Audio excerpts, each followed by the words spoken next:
Good morning.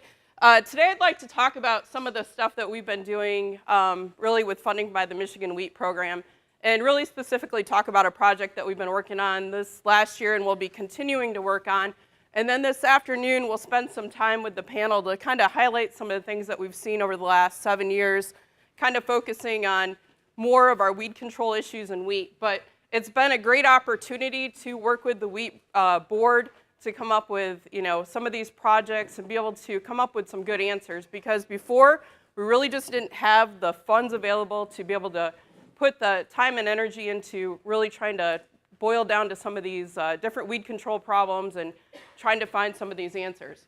So today what I really want to talk about is a weed called Roughstalk Bluegrass. How many people have heard of Roughstalk Bluegrass? Okay, good. So Roughstalk Bluegrass is kind of a relatively new weed problem that we're seeing pop up in different areas of Michigan. And I'm going to talk a little bit about what we've been seeing and then kind of what some of our initial methods of control are. And there's a good handout in your pamphlet or your booklet, basically to just kind of walk you through some of the different steps. So if you end up with this problem, you have an idea of what might be some of the management strategies. So for those of you that haven't heard or heard about Roughstalk Bluegrass or have even seen it in the field, this one is one that's really easy to identify, because as you start to drive around the state and you start to see wheat as it's heading out and it's nice and green, all of a sudden you see this kind of golden weed that's above the canopy, and that's Roughstalk Bluegrass. So when we first started seeing it in Michigan, it was very interesting. As you just drove around different areas, all of a sudden you'd see a field here, there, a lot of different places. And in fact, one of the things, we were doing some work up in the Thumb, and all of a sudden I'm driving through campus and I looked and I'm like, wait a minute, we've got it on campus. So it was at the dairy farm. So it's just one of these things that it's really starting to show up in a lot of different places. So unfortunately, one of the things that happens is a lot of times we don't know we have this as a problem until it's too late to treat. So just kind of, as you're driving around this summer, make sure you kind of take a look at a lot of your fields or your neighbors' fields to see if it's showing up in your area. So what Roughstalk Bluegrass is it's typically been a weed problem in turf grass. So we've really never thought of it as too much of as an agronomic weed problem, but really more of a problem in turf. Where we've started seeing it in Michigan more was about 10 years ago. We had a lot of hay growers that were really growing hay, and all of a sudden this weed started showing up. So it started kind of in that area where we had a lot of hay growers, but it's really starting to show up more in wheat. What this is, it's really characterized as a perennial weed problem. But when we talk about it as a perennial weed problem, a lot of times this is more in systems like turf, also in hay, in a lot of those hay fields. And the main reason that it's a perennial is a lot of times we can see these above ground stolons in some of those areas where it's become established in some of those longer term fields. But in wheat, really what we think it is acting more like an annual. So it's mostly spread by seed because we're doing other things to either manage it, whether it's tillage or potentially using some different herbicides like Roundup in between crops to be able to control it. So how do you identify Roughstalk Bluegrass? Well, really there's some key characteristics when you look at what Roughstalk Bluegrass looks like. And one of the things that stands out is it has broad tapered leaves, and it has one of these really long pointed ligules. So a ligule is kind of that membrane that's in between where the leaf sheath is and the stem of the plant. If you pull that back, a lot of times what you'll see is this long pointed ligule on Roughstalk Bluegrass. So that's one of the key factors or traits that you look at. The other thing is when you feel that plant, it's very rough. So just like its name, Roughstalk Bluegrass, it is very rough on the leaf sheath, it's very rough on the stems, and then later on, as it starts to put that seed head out, we start to see this loose green panicle, and a lot of times what we're seeing is it grows to be about 1 to 3 feet tall, and it most of the time will basically rise above that wheat canopy. So here are just a few pictures of that weed throughout the growing season. So you can see it's almost like a lightish green in color. It does have that broad leaf tip. Again, you'll look for that pointed ligule there, and then later in the season it turns a golden color and really stands out. So when we started this project, we basically came up with a couple different problem statements, and just to show you, it's actually up in this area. We were coming back from the farm last year and just happened to drive by this field, just getting ready to get on the expressway, and all of a sudden looked, and we had Roughstalk Bluegrass in that field. So again, it's a lot of different places. Really, when we look at Roughstalk Bluegrass, there's a lack of knowledge on basically the biology and how it performs in wheat or why it's a problem in wheat. And really, there's very little information available on how you might actually be able to manage it in wheat. So that's really what we've been wanting to do over the last year, and we're continuing this work this next year. So our research questions in 2018, which are also carrying over into 2019, is really to kind of look a little bit more about the biology of this weed and see when it comes up. Because if we know when it actually emerges, that actually helps us in trying to figure out the best way to manage it. So we've actually started looking at, okay, when does this thing come up? Does it come up in the fall? Does it come up in the spring? Do we see emergence both times? What are we generally seeing? Also, we wanted to look at some different herbicides and different application timings to see what might be the best way to manage this particular weed. So I'm going to talk about some of the work that we did this last year in 2018. And as I said, we did end up with this as a problem on one of the dairy fields at Michigan State, so we were able to work there. What we actually did is we used a soft red winter wheat, planted it on September 28th, and then basically what we wanted to do is kind of keep track of when this grass was coming up. So we're looking for Roughstalk Bluegrass in this wheat. So pretty much from the time the wheat was planted all the way through the spring, we tried to do weekly or biweekly emergence counts to see when it was coming up. And basically what we found in that kind of that fall 2017 to early spring 2018 is we actually saw a lot of emergence of Roughstalk Bluegrass in the fall. Again, this is our 2017 data. So we're looking at the number of plants that came up per square foot. So just think of how big a square foot is. It's not very big. But by October 20th, we almost had about 48 plants that had emerged in the fall. And that continued to emerge. We had some emergence the first week of November, almost to the first week of December. And remember, this is 2017. In the spring, went back out, and we started seeing new emergence. So basically, what we're doing is we're going out there, pulling the Roughstalk Bluegrass so we know what's new emergence. So we did see a majority this in 2017 to 2018 coming up in the fall. So this last year, we went ahead, we planted our wheat. We've been doing counts. Guess how many Roughstalk Bluegrass we found? 0, right? So what happened last year? We turned wet, we turned cold. A lot of late planting. The weeds haven't really been growing. The wheat's not really been growing. In fact, I think Brian Stiles, one of our research technicians, went out yesterday to see if there was any Roughstalk Bluegrass that has emerged. Nothing yet. So I think what we're going to see is a lot of this is going to be more dependent on weather, right? So we had a pretty decent fall in 2017. This last fall, not so much. We're not seeing a lot of Roughstalk Bluegrass coming up.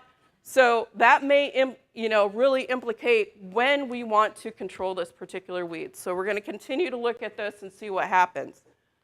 So again, from that first year, really what we saw was a lot of it that emerged in the fall. I think this year it's going to be completely opposite. We're going to have a lot of probably early spring emergence. The one thing that was different this last, from that 2017 to 2018 year is basically we didn't see any new emergence after that second week of May. So everything was pretty emerged either in the fall, early spring, but by the second week of May, we didn't see any new emergence. So we're kind of in this compressed area when we look at when this weed is actually coming up. So one of the things we wanted to do is look at some of the different grass herbicides that are available to us to actually see how well they actually work at controlling this weed. So we pretty much looked at 3 different herbicides, and in fact, we included one more that's not necessarily registered in Michigan just to see where it fit. But we looked at Osprey, and we've got kind of that peak stage timing of when that herbicide can be applied. And we made applications at different times to see what might be the best fit for each one of these different treatments. We also looked at PowerFlex HL, knowing that we get good at grass activity from that herbicide, and then also looked at Axial XL. Axial XL will be switching over to Axial Bold, which will be a premix. We'll be looking at this next year, so we'll have a good feel of how that fits in with some of the recommendations we've been giving for control this week. So some of the different things that we looked at is we looked at a pre-emergence timing, and the herbicide that we looked at from a pre-emergence timing was actually Zidua. So many of you have probably used Zidua either in your corn or soybeans. There's actually a wheat label for either an early post-emergence or a delayed pre. We wanted to see if we could kind of put it on that pre-side to try to see how well it actually controlled things before they emerged. So we looked at that from a pre-emergence application timing. We also looked at a fall application timing. Again, that's going to be after some of that Roughstalk Bluegrass emerged with some of those different herbicides. We looked at an early post-emergence timing that we applied on April 26th. You can see the stage of the Roughstalk Bluegrass at that time. So again, this is at that early post timing. And then our post-emergence timing, we applied on May 8th, which would have been consistent with the labels as far as the wheat stage. But one thing that we did see is that Roughstalk Bluegrass really started to take off and actually started to put out some of those seed heads. So again, it does grow relatively quickly in the spring. So I'd mentioned some of those different herbicides that we looked at. Again, Zidua from the pre-emergent side. And again, this is more labeled as a delayed pre or an early, like a very early post after wheat planting.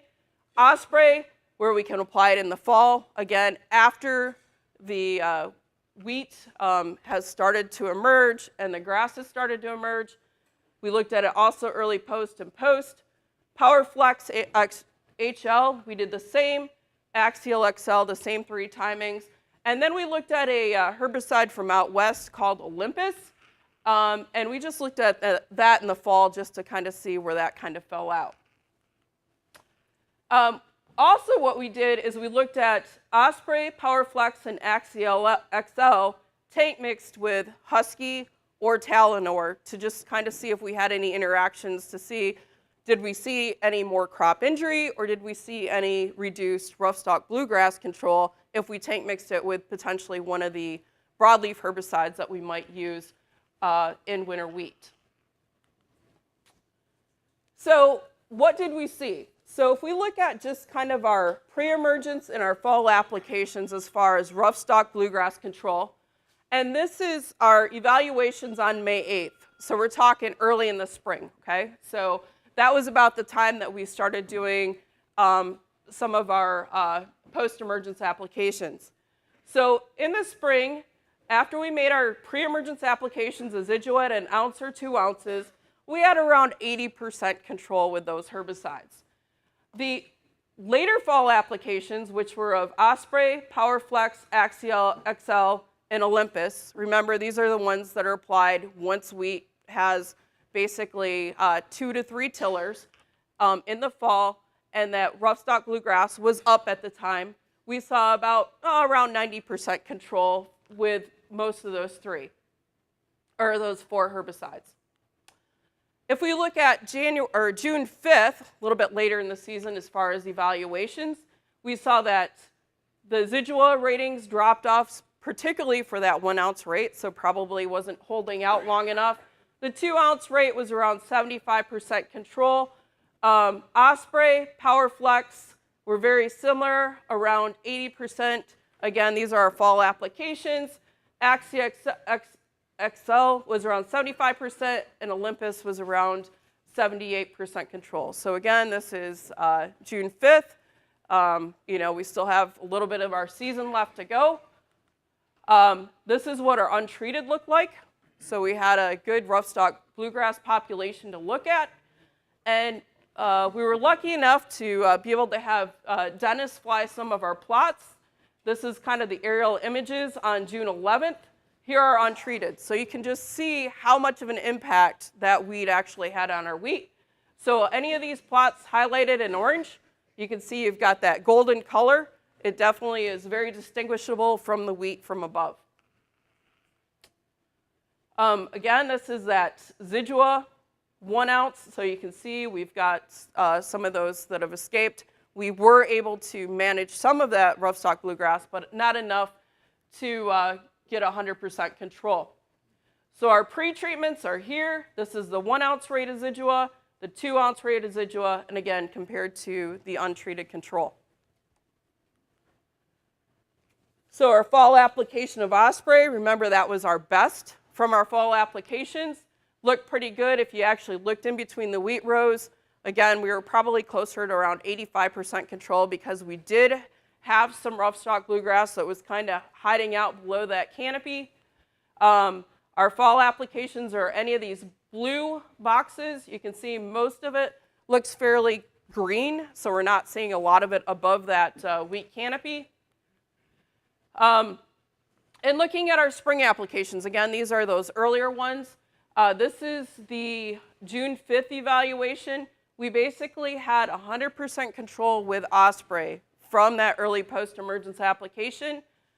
Did not see very good luck in the early spring applications with PowerFlex, only about 75% control, and Axial XL was around 90% control. So again, these are early spring. Here's our untreated. Here would be PowerFlex, Osprey, and Axial XL. So from above, they all look pretty good. But again, we had, if we dug down deeper, we actually saw a little bit more of the Roughstalk Bluegrass coming up in that PowerFlex treatment. If we look at our post-emergence applications, so again, this is later in the season. We talked about that seed head starting to come out. Would have still been on the label for each one of these herbicides. We saw that control dramatically dropped off. So by that time, it was too late, okay? So we got a little bit of control, but not as good as what we would have if we would have made those applications earlier. So again, our post-emergence applications, our biggest decrease in control was with that PowerFlex, which you can see here. And again, compared to our untreated. And then here was the Osprey and Axial XL. So PowerFlex from the early post-treatment versus the post-treatment. So it was just too late. And again, those applications would have been made when this is what the Roughstalk Bluegrass looked like at the early post-timing. And again, it really takes off very quick and was pretty much as tall or a little bit taller than what the wheat was for that post-emergence timing on May 8th. So just kind of comparing some of these were our pre-treatments. Remember, this is our 1 ounce, 2 ounce, not as good. Untreated, fall applications, definitely saw a benefit to those early post-emergence applications, early spring, versus those post-timings. And one other thing that we did, again, was to make those tank mixtures with either Husky or Talinor with all 3 of the main grass herbicides that we'd be using. Basically, we saw that when we tank mix either Talinor or Husky, we did not see any decreases in Roughstalk Bluegrass control, and we really didn't see any increases in weed injury either. So from that side, they're safe. And it might be one of those things, if you think you have it, it might be a good idea to go ahead and apply one of those tank mixtures. When we look at wheat yield, one of the things that really stood out was that time of application and how it affected wheat, or the yield. So if you look at our untreated, you can see we had about 45 bushels per acre. And again, we had a very heavy Roughstalk Bluegrass infestation. Our fall applications did a pretty good job of really reducing that competition that we would have with the Roughstalk Bluegrass. And pretty much our wheat yields were very similar. There was no statistical difference. If we look at our early post-emergence application, remember that's where we saw probably our best control. Again, very good wheat yields, They all have A's, so they're not different from each other. When we start moving out to those later application timings, we really start to see the differences in control, particularly with the power flex right here, where we saw a huge decrease and it just wasn't controlling it, and that early season competition was out there, and basically the same thing with the Axial XL, not as dramatic, but really what we're seeing is anywhere from a 45 to 50% reduction in wheat yield if we didn't manage this particular weed. So it can really impact yield. So just kind of a summary from what we saw from our first year research is that, we saw that first year it was primarily a fall emerger. I think we're gonna, I think we're just gonna say that it's gonna be one of those things that we're gonna have to worry about in the fall as well as the early spring from an emergence side. With the fall applications, it did reduce those Roughstalk Bluegrass populations, but again, they weren't 100% because we did have a lot of emergence in the spring, and we didn't see any reductions in yield because we were able to reduce that competition. The early spring applications basically of Osprey or Axial XL resulted in really our best Roughstalk Bluegrass control. Those later applications, again, that weed grows very quickly in the spring, resulted in the poorest control, and especially with Power Flex. That really was a big difference of the application timing. When we had those Power Flex applications later, basically we had poor weed control, but also we had a lot of competition, and yield was very similar to if you hadn't sprayed anything at all. It is a very competitive weed, and basically what we've seen is when we have those infestations, it can reduce yield by about 50%, if they're not effectively controlled. So really looking at our full year of research, kind of our big recommendations are really it does need to be controlled early so we don't see that significant yield loss. Those early spring applications of either using Osprey or Axial XL applied to 1 to 2 inch Roughstalk Bluegrass are going to be our best options for control. If you use a fall application, it might be able to reduce some of those populations, particularly if we have an earlier fall, a better crop growing fall than what we had this past year. Our later spring applications really should be avoided because, again, we have that reduction in control, but also we have early season competition on that wheat, so we're probably already going to see some yield loss. So kind of a couple take-home messages. I just want to make everybody aware of this weed. Make sure you're on the lookout for this weed. If you're going out and scouting your wheat fields, look between the rows, see if you see some grasses. It's potentially going to be Roughstalk Bluegrass, common windgrass, or in some cases annual bluegrass. But in most cases, Osprey or Axial XL are probably going to do a pretty good job of cleaning up all 3 of those grass weeds. If Roughstalk Bluegrass is anticipated, you should be thinking about using Osprey or Axial XL, and it should really be a component of your overall weed management program. And again, I'd like to thank the Michigan Wheat Program for funding. It's really given us the opportunity to do a lot of more in-depth research and kind of looking at what some of those different management options are. So I think with that, I might have time for 1 or 2 questions. Yes? If you spray early spring, how cold is too cold that make that? Yeah, that's a good question. So the question is, if you say early spring, how cold is too cold, right? So with some of these different herbicides, particularly Osprey, if you look at the label, a lot of times it talks about, hey, if you have a frost, you want to wait 2 days before you make those applications. And the main reason for that is because you can see an increase in weed injury. Generally, we're probably thinking we want to be around that peak stage 4 of wheat. We're really looking at sometime in April. Mid to late April is probably where we're going to be. And a lot of it's going to be dependent on the weather conditions. In general, we want to make those applications when the temperatures are above 50 degrees. Any other questions? Yes.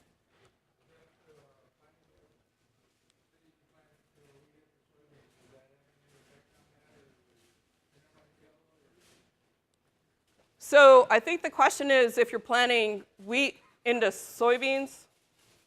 And oh, if you're going to double crop soybeans? I'm sorry. Yes.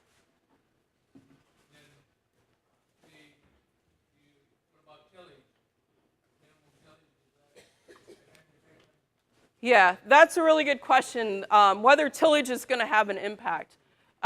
We haven't really done much with tillage. The one thing I would say is if it is starting to come up in the fall before you're planting your wheat, you would be able to reduce some of those numbers, right, if it's starting to emerge at that time.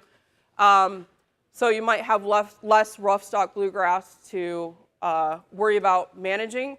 But I think especially with some of the spring emergence that we have, it could still be a problem.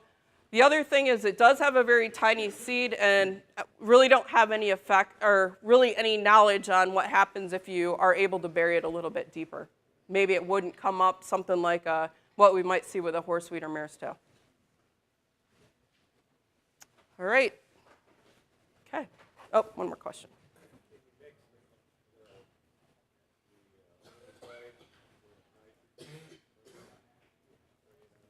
Okay, that's a really good question. The question is, can you mix the herbicides with nitrogen and spray it on?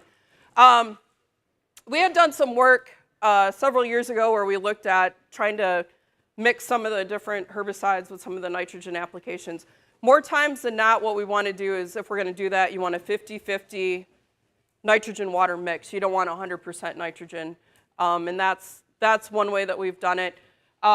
And the herbicides that we've mostly looked at were things like Husky, Affinity, 2,4-D, dicamba.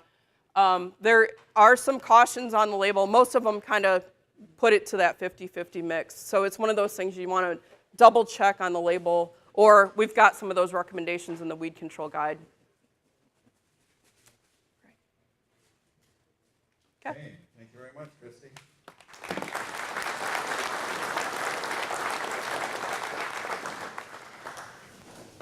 As you can see, they're busy getting lunch out. I think it's ready. We have 2 food lines, so I suggest that from the center aisle this way, go through the line right next to these tables, and the other half go through the line over there, and I would suggest you start at the tables closest to the food line, because if you can smell the food, you got to be able to eat it. So I guess we're excused for lunch. We'll see you back here at 1 o'clock.